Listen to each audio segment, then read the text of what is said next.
Jussara, começo contigo. Queria que a gente falasse um pouquinho sobre o fato que é meio inevitável, né?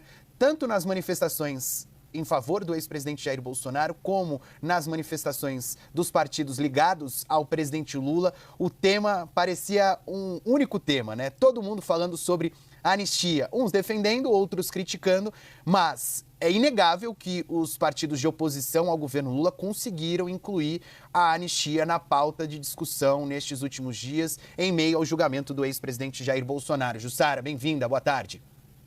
Boa tarde, Pedro, Clarice e todo mundo que está acompanhando com a gente essa cobertura especial do 7 de setembro. E, Pedro, essa data cívica no Brasil, no meio do julgamento do ex-presidente Jair Bolsonaro, acabou virando uma espécie de fla-flu, mas, na verdade, entre uma disputa entre a defesa da soberania e o outro pedido pela anistia aos envolvidos e acusados de participar da trama golpista. Esse tem sido o tom das manifestações convocadas pela esquerda e pela direita, enquanto o grupo da esquerda tem defendido a soberania e falando contra a anistia, dizendo sem anistia, o outro lado tem aproveitado essa data para reforçar essa pauta da anistia, que, como você bem citou, aproveitou o início do julgamento do ex-presidente Jair Bolsonaro e outros 7 réus da trama golpista para dar um gás nessa discussão em torno do PL da anistia.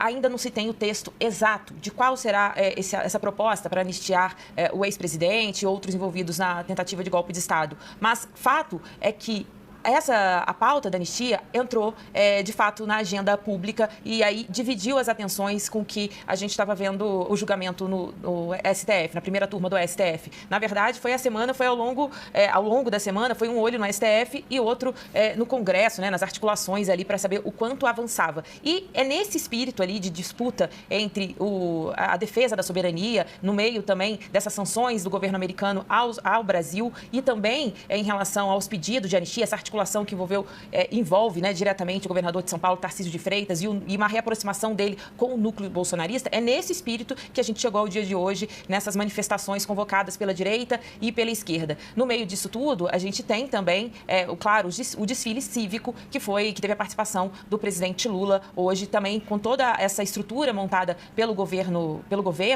em defesa da soberania, defendendo o Brasil dos brasileiros, e o slogan, né, o mote do governo. Então, tudo isso mostra exatamente, né, acaba sendo um 7 de setembro muito reforçado pela polarização e, claro, nesse debate, na expectativa do final, né, do veredito do julgamento da trama golpista e esse pedido, quanto de fato vai ter fôlego o núcleo bolsonarista para poder avançar com essa pauta da anistia.